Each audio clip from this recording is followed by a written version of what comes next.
Vă salut! O să discutăm în filmulețul de astăzi despre cea mai vândută boxă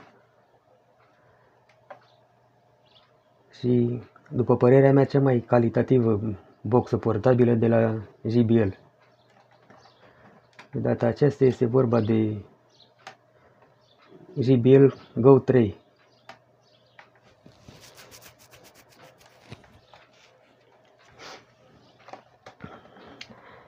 Este foarte micuță, dar pe cât de micuță, pe atât de calitativă. Are un sunet foarte clar, un bas puternic, pentru mărimea ei, bineînțeles. Am achiziționat-o de pe EMAG la un preț de până în 200 de lei. 200 de lei cu transport, cu tot. Dar vă spun sincer că merită. Adică face toți banii. O să vedeți o mică demonstrație. Ea vine ambalată în această cutiuță transparentă. Un ambalaj foarte plăcut, foarte frumos.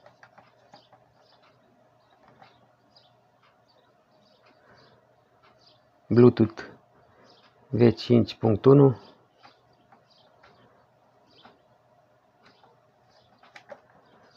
Haideți să o desfacem să vedem ce este înăuntru. Ea se desface, cred că pe aici, pe aici, da, are un lipici aici.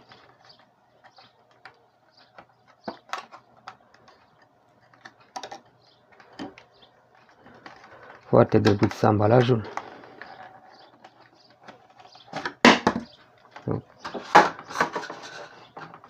Aceasta este. Aici bănuiesc cartea tehnică, specificațiile și un cablu de încărcare. Cred că mufă USB-C. O să vedem despre ce este vorba.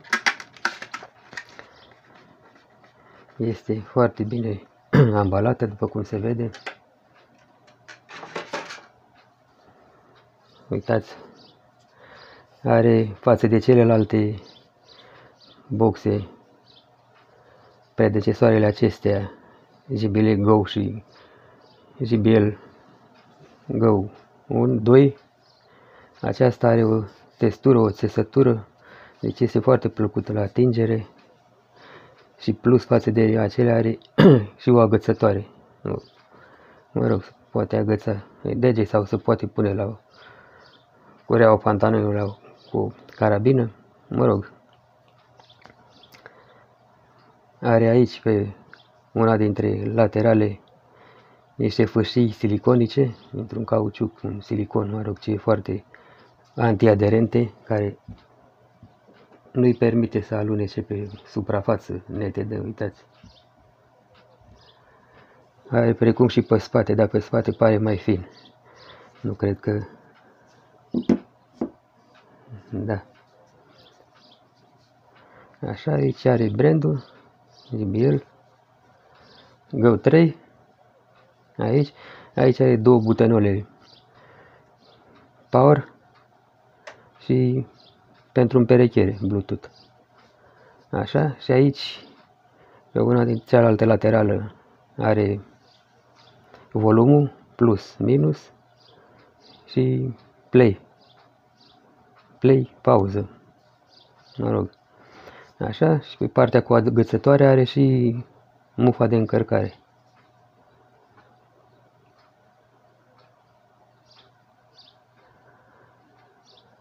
Da, am impresia că cablu micro USB intră în ambele poziții. Da, o să vedem. Da, cred că așa este. Haideți să vedem puțin ce avem aici.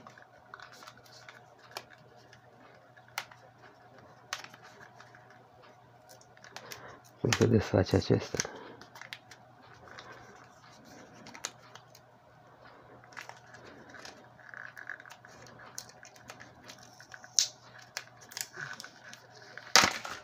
Hop. Da. Deci cablul de încărcare. Chiar sunt curios dacă intră în ambele poziții.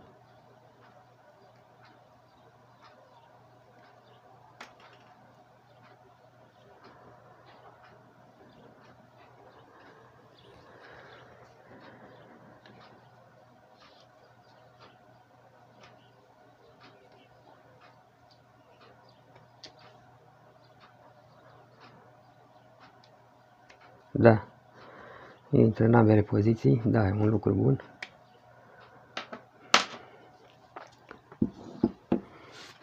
Ia, să vedem ce hârtiuțe avem aici, e cam stufos.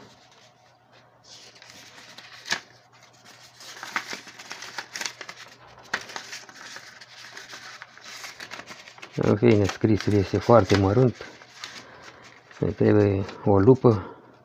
Sau, mă rog, cine are vederea bună, se poate descurca și așa. Da, cred că nu prea avem ce să citim. Specificația este o simplă boxă Bluetooth și atât.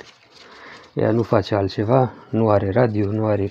Știți prea bine, cei de la JBL nu prea se complică cu mai multe... E Bluetooth și atât. Da, aici e un scris și mai mic. Așa, nu are rost să ne uităm prin ele, nu. E mare lucru. Haideți să vedem și haideți să o pornim să vedem cum funcționează. Eu am văzut-o pe net, am văzut în comentarii numai lucruri bune, nu am văzut niciun comentariu negativ despre ea, nici nu ar merita astfel de comentarii. O să vedeți, se aude foarte clar. Poate să fi luat-o cineva defect, alt defect, alte calificative negative, nu cred că există la această micuță boxă. Bineînțeles, nu avem prea mari așteptări, e totuși o boxă portabilă, micuță, de luat în deplasare pe plajă. Ea este rezistentă la praf, rezistentă la apă. Deci, care sunteți amatori de asculta muzică sub apă, rezistă cam, cred că până la 1,5 metri. Atunci, bineînțeles, nu cred că pentru mult timp, nu este făcută pentru așa ceva. Ea doar e rezistentă în caz că vă scapă în apă, nu pățește nimic, în caz că vă prinde ploaia cu ea, la fel nu pățește nimic, ea funcționează și atunci nu e nicio problemă. Haideți să o pornim un pic să vedem cum se comportă.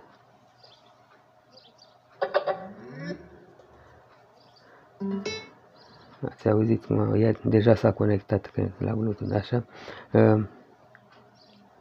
În momentul când pornește, pur și simplu are o vibrație, se o simte la mână când a făcut zgomotul acela.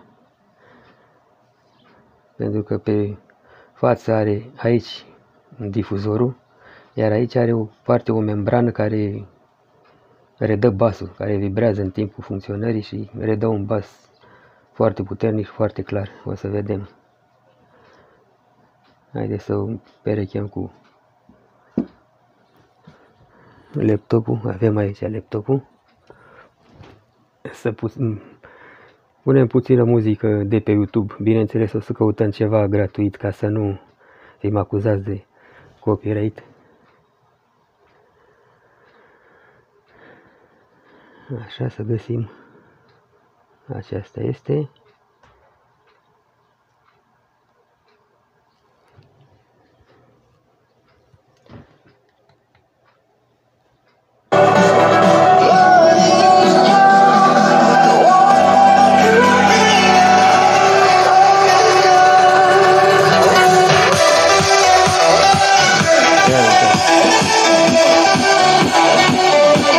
Uitați cum vibrează, cum se deplasează pe masă.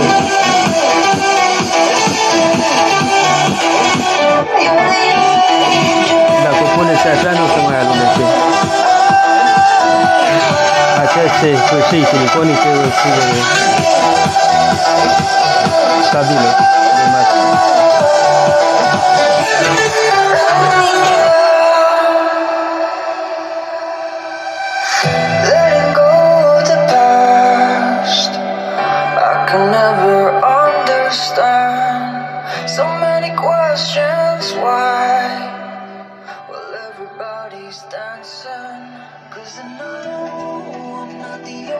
Cei de la JBL promite o autonomie de până la 5 ore de ascultare, dar bineînțeles nu la maxim. Eu am testat-o cu volumul la maxim, a ținut cam în jur de 3 ore. Cam 3 ore a ținut cu volumul la maxim. Acum probabil că ține 5 ore dacă e volumul undeva la jumătate, volum mediu. Zic eu că funcționează destul de bine, se aude destul de clar. Ați auzit volumul maxim cum se aude.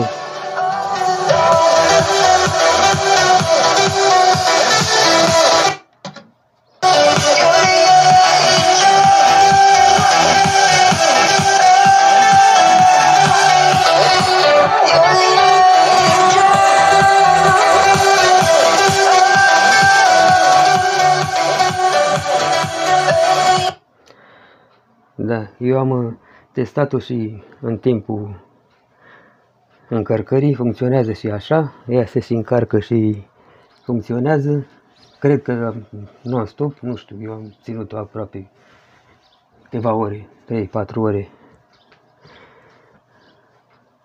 Când am scos-o de la încărcat funcționa normal, bateria era încărcată, full.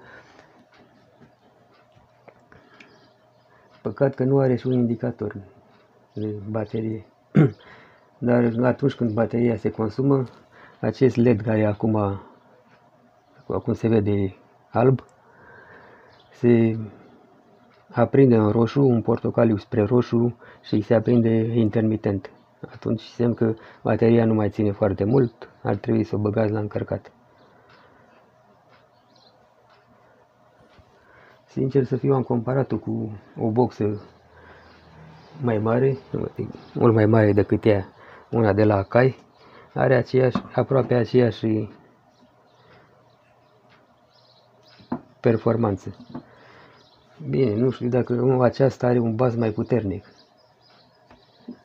decât Akai-ul.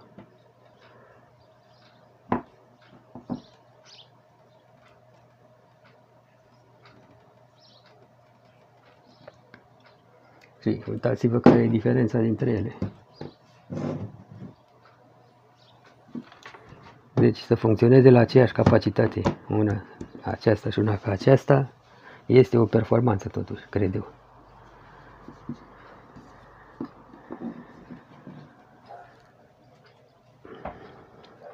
Cam atât despre această boxă, nu avem ce să arătăm prea mult, e o boxă simplă. Eu am luat-o, adică sunt mulțumit de ea. Bineînțeles, am avut și celelalte două variante, JBL Go și JBL Go 2. Aceasta este mult mai performantă, mult mai clar, bineînțeles și acelea erau, dar aceasta e mult superioară față de... Așa că, dacă v-a plăcut, vă puteți achiziționa. Este pe EMAG, așa cum am zis, până în 200 de lei, dar vă zic că merită banii. Poate o găsiți pe alte site-uri mai ieftină.